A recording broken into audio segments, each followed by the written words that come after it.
Prends une minute, questionne-toi. Souhaites-tu élever la prochaine génération de leaders ou de dictateurs? Je pense sincèrement que le futur se construit dès aujourd'hui, dans chaque mot que nous prononçons, dans chaque geste que nous faisons, mais surtout dans la manière dont nous élevons puis éduquons nos enfants. Salut à toi, bienvenue dans la saison 2 d'Ensemble Impactons Demain, renommée pour l'occasion Ensemble Impactons Demain Éducation, le podcast dédié à l'éducation positive. Chaque semaine, j'explore avec toi les facettes d'une parentalité saine, des façons innovantes d'accompagner nos enfants, afin que nous, parents, professionnels, société, nous impactions positivement l'avenir. Alors je suis Vincent Lopez, coach professionnel certifié spécialisé en éducation et en parentalité positive. Je suis passionné par l'humain, par l'éducation et l'importance de relations familiales saines et constructives. Au programme, je te propose des conseils pratiques, des recherches éclairantes, tout pour t'accompagner dans cette merveilleuse aventure qu'est l'éducation. Ensemble Impactons Demain Éducation, c'est bien plus qu'un simple podcast. C'est un mouvement vers une parentalité consciente et éclairée. Parce que le futur, il commence avec les leçons qu'on enseigne aujourd'hui.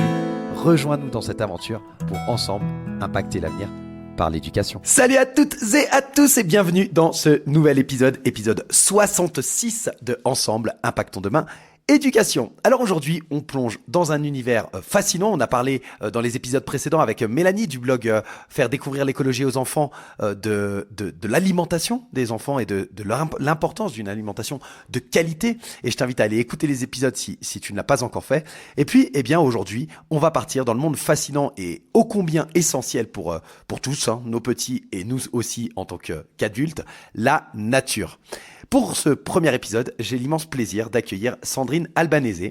Sandrine, c'est une vraie passionnée, une ancienne collègue à moi avec qui j'ai eu la chance de travailler au début de ma carrière, une pionnière de l'éducation en plein air. Elle a fondé une école et une crèche en forêt, à Genève, hein, en Suisse. Et elle est aussi formatrice pour adultes sur l'éducation à l'environnement. Donc autant te dire qu'elle en connaît un rayon sur le sujet de la nature. Durant notre échange, Sandrine, elle va nous dévoiler son parcours, son amour pour la nature et surtout comment cette dernière, elle peut transformer, impacter le développement de nos enfants. On va parler bien entendu des bienfaits complètement incroyables de l'exposition à la nature, confiance en soi, autonomie, créativité, réduction du stress et tellement plus encore. Reste à l'écoute, que tu sois parent, que tu sois un professionnel de l'éducation ou simplement, si tu es curieux, eh bien cet épisode, il te donnera des idées très concrètes pour pouvoir intégrer un peu plus de verre en fait dans ton quotidien et dans celui de tes enfants tout autour de toi. Tu vas voir, c'est passionnant et c'est super inspirant. Alors je t'invite à t'installer confortablement, mets tes écouteurs, serre-toi un verre, fais ce que tu as à faire, laisse-toi emporter par les histoires et les conseils précieux de Sandrine. C'est parti vraiment pour une bouffée d'air frais. Je te souhaite une très bonne écoute. N'oublie pas qu'ensemble, on impacte demain et on se retrouve à la fin de l'épisode. Salut Sandrine, bienvenue sur le podcast Ensemble Impactons Demain Éducation. Salut Vincent, merci pour l'invitation. Mais écoute, merci à toi d'avoir accepté de nous accorder un peu de temps. On se connaît, on a travaillé ensemble et puis depuis, tu as pris une direction en lien avec la nature. Ça va être le sujet de cet échange et de ces épisodes. On verra si on en fait 2, 3 ou 4 en fonction de la longueur de l'interview. Euh, Moi, je suis très content de t'avoir à l'antenne et je sais que ça va apporter beaucoup aux parents sur tout ce qui est les bienfaits de la nature et comment on peut l'implémenter dans son quotidien, pardon. Et donc, pour commencer, si t'es d'accord, est-ce que tu peux nous parler un petit peu de toi, de ton parcours, de qui tu es et de en quoi tu es peut-être légitime pour nous parler de cet impact de la nature sur le développement des enfants? Ouais, avec plaisir. Euh, je viens donc de l'univers de l'éducation qui, pour moi, représente le plus beau métier du monde, c'est-à-dire qu'on accompagne des êtres humains, des petits êtres en devenir. On leur montre tout ce qui se trouve autour de nous, on les éveille en fait à notre environnement. Donc, j'ai toujours été énormément passionnée par cette partie de l'éducation. Et puis, j'ai travaillé donc avec toi dans des crèches plus traditionnelles. Les enfants que j'accompagne maintenant, ils disent que c'est des crèches enfermées ou des écoles enfermées. J'ai travaillé une dizaine d'années dans des institutions de crèches, de jardins d'enfants. Et j'ai eu beaucoup de plaisir encore. Et c'est vrai qu'en 2015, j'ai découvert la pédagogie par la nature avec un projet qui s'ouvrait à Genève de passer quelques heures en forêt, une matinée en forêt. Et puis, étant moi-même maman, bah, j'ai rapidement souhaité que mes enfants puissent profiter de ces expériences en forêt à l'extérieur. J'ai grandi dans la nature, j'ai grandi les pieds dans la terre, dans les jardins potagers. Donc, c'est sûr que je suis baignée là-dedans depuis toujours. Et puis, très rapidement, en 2015, quand j'ai découvert cette approche pédagogique, je pense que ça a vraiment changé ma vie. J'ai compris à quel point la nature était bénéfique pour moi, personnellement, et puis ensuite pour mes enfants. Puis j'ai vu ensuite les bienfaits sur tous les enfants que j'ai pu accompagner. Et donc maintenant, ça fait 8 ans que j'accompagne des tout petits, de 1 an, même des enfants qui ont quelques mois en forêt, des enfants jusqu'à 12 ans, des adolescents et puis des adultes. Je suis donc formatrice pour adultes en éducation à l'environnement, directrice d'une école en forêt que j'ai ouverte il y a 3 ans dans le canton de Genève. Et puis, j'ai également ouvert une crèche en forêt en 2016, toujours dans le canton de Genève. Donc, je suis vraiment spécialisée dans cette approche pédagogique et je continue de me former, je continue de lire parce que je pense qu'on peut toute sa vie, on peut apprendre. Donc, je suis encore plein de conférences, notamment de Ernst Zürcher, que je trouve extraordinaire. Il y en a d'autres, je vais certainement en citer d'autres, mais c'est vrai que je suis vraiment habitée et animée par cette approche pédagogique. Voilà. Génial, merci beaucoup pour ce partage et pour ce descriptif de ton parcours, pour comme ça les gens comprennent que bah, tu sais de quoi tu parles, quoi. Là, tu as cité Ernst Zürcher, je crois, c'est ça que tu as dit. Exactement. De toute Exactement. façon, comme d'habitude, je te demanderai après tout ça et on mettra les, les liens dans la description de l'épisode pour les gens qui veulent aller creuser, aller faire des recherches, aller en savoir plus, etc. Je noterai tout ça dans la description de l'épisode. Top, donc ouais, effectivement, ça fait maintenant 9 ans quoi, que tu baignes dans cette approche pédagogique. Comment on dit? Est-ce que c'est une pédagogie par la nature? Est-ce qu'il y a un courant particulier? Enfin, comment ça se nomme? Alors, il y a un peu de courant. On peut soit dire pédagogie par la nature, parce que de toute façon, en tant qu'éducateur, éducatrice, professionnelle de l'enfant, c'est de la pédagogie. Donc, tout ce qui est autour de l'enfant, tout ce qui se trouve dans la nature peut être pédagogie par la nature. On se sert vraiment, on profite, si j'ai envie de dire, des trésors de la forêt pour pouvoir accompagner les enfants et même les écoliers. Mais ça, c'est une autre partie. Et puis, on peut aussi dire éducation à l'environnement par la nature. Donc, il y a deux manières d'expliquer cette approche pédagogique. Il y a soit pédagogie par la nature, soit éducation à l'environnement par la nature. Moi, je donne plutôt des formations sur l'éducation à l'environnement par la nature. Mais après, c'est très sens, c'est- la différence entre pédagogie et éducation est subtile. Ouais, ouais, tout à fait. Non, ok. Non, mais alors, on emploiera, j'essaierai d'employer au fur et à mesure de l'épisode plutôt éducation à l'environnement par la nature, puisque c'est ce que tu donnes comme formation. Très bien. Extra, bah écoute, l'idée aujourd'hui, c'est de pouvoir échanger justement sur cette thématique et de pouvoir apporter aux familles qui nous écoutent des éléments à la fois sur les bienfaits qui peuvent découler de cette éducation à l'environnement par la nature et également de voir un petit peu comment les parents pourraient creuser le sujet, approfondir, peut-être même se former s'ils le souhaitent. Et enfin, donner aussi des pistes d'action beaucoup plus concrètes sur comment est-ce qu'ils pourraient faire s'ils vivent dans des villes. Alors, effectivement, hein, tu l'as dit à plusieurs reprises, toi, tu es situé sur le canton de Genève en Suisse, mais de manière générale, eh ben, on va parler du canton de Genève et puis d'activités peut-être qui existent et d'autres associations, etc., sur le canton de Genève.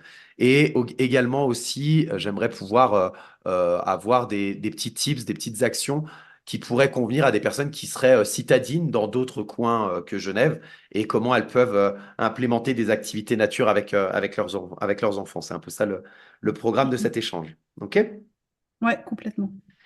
Alors, on va rentrer dans le vif du sujet tout de suite. Et puis, ma première question là-dessus, ce serait de te demander les principaux bienfaits de cette exposition régulière à la nature pour les enfants, ce que tu as pu observer et ce que tu en sais aussi par rapport à tes connaissances. Mhm. Alors, j'ai envie de commencer par la confiance en soi. l'estime de soi qui s'observe de manière considérable dès les premières fois en forêt, parce que quand on part en forêt, il faut savoir qu'on part avec des bottes ou des chaussures de marche quand même assez conséquentes, un pantalon de pluie, un sac à dos, une gourde, un pique-nique, des bonnets, un bonnet, des écharpes, des gants. Enfin, il y a quand même tout un équipement qui est assez conséquent. Mhm, mhm. Et puis, l'enfant part vraiment avec son petit baluchon comme ça dans la forêt. Et puis, il va vraiment développer cette confiance en lui, que ça, j'ai pu vraiment beaucoup observer. Et puis, cette autonomie. On va voir des enfants. Enfin, moi, ce qui me frappe, c'est quand j'ai des personnes extérieures qui viennent voir les activités que je développe. Ce qui les frappe énormément, c'est l'autonomie et la confiance que l'enfant il peut avoir en lui de gérer ses émotions.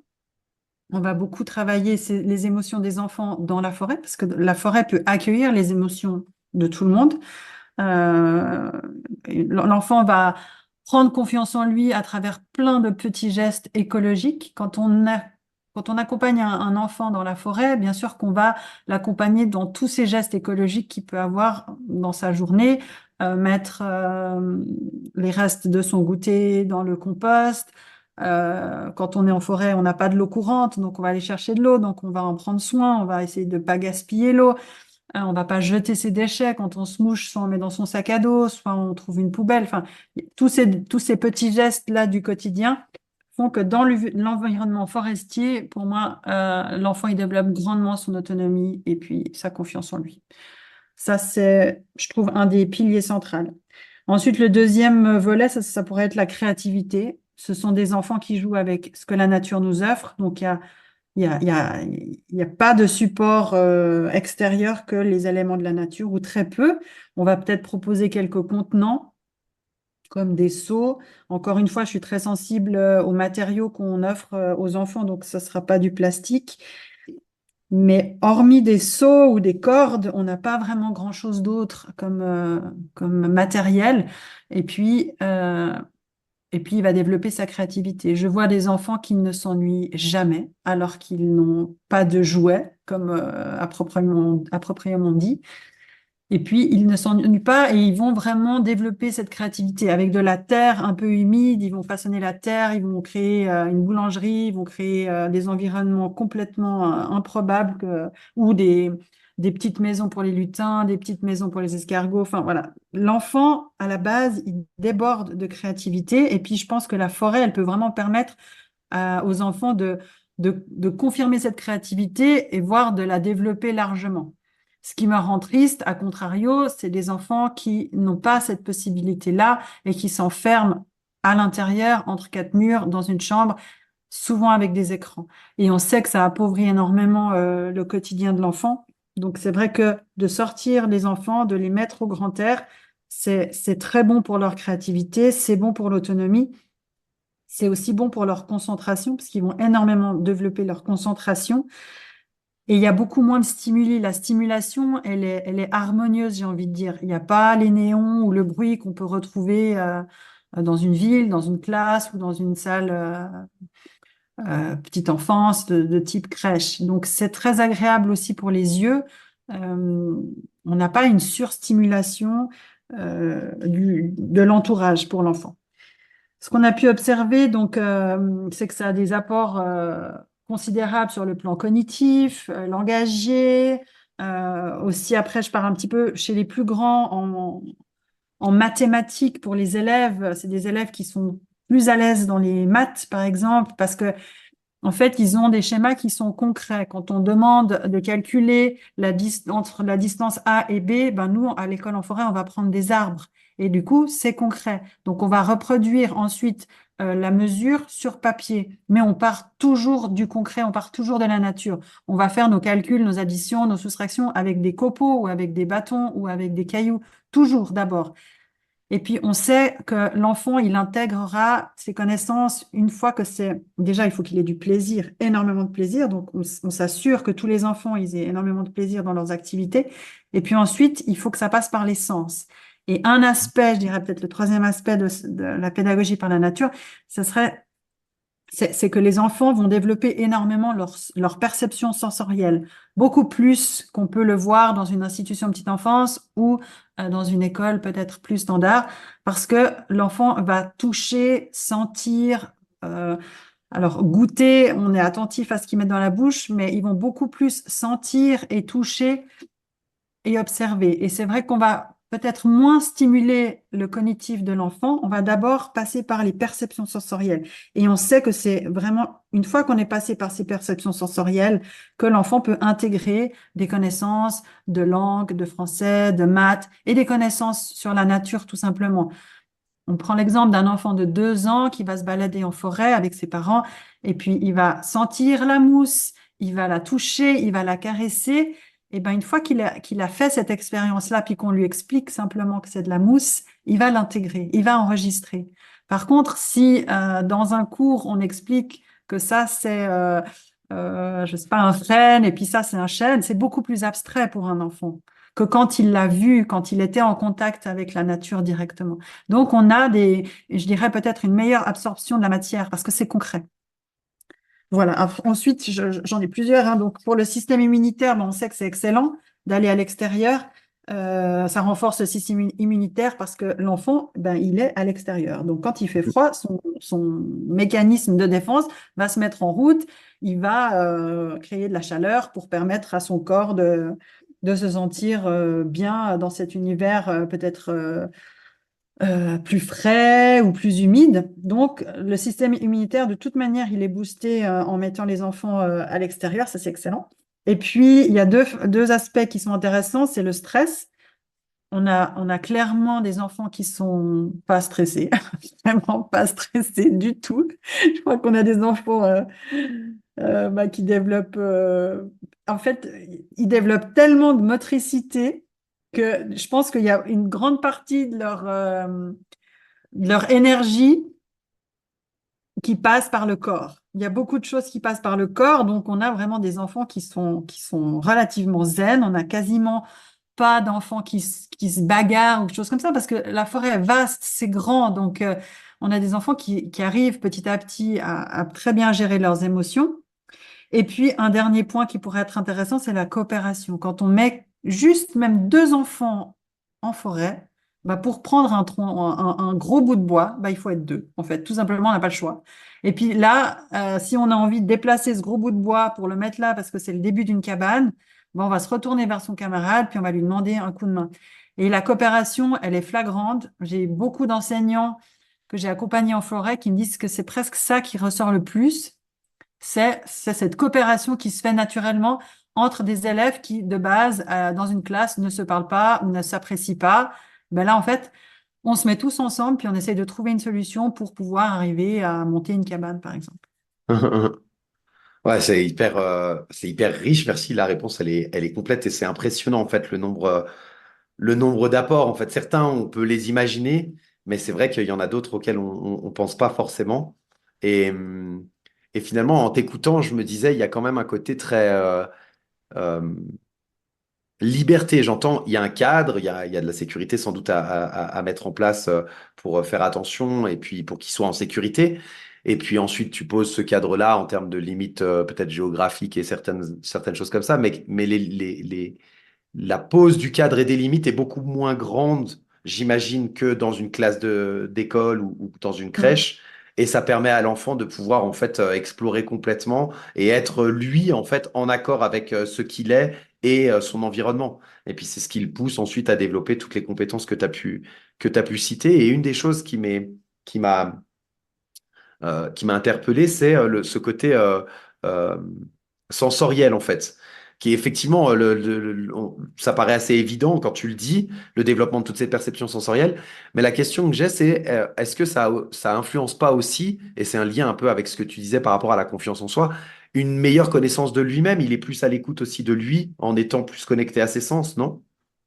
Oui, oui, ça développe une grande connaissance de lui-même. Parce que quand on est dans la forêt, on peut avoir des peurs. Et on peut développer des peurs, on peut développer des joies, bien sûr beaucoup, mais on peut aussi développer la peur parce que on s'est retrouvé déjà plusieurs fois. Alors là, je te parle de grandes forêts, mais on s'est retrouvé plusieurs fois tête à tête avec des chevreuils, avec des renards, avec un orage.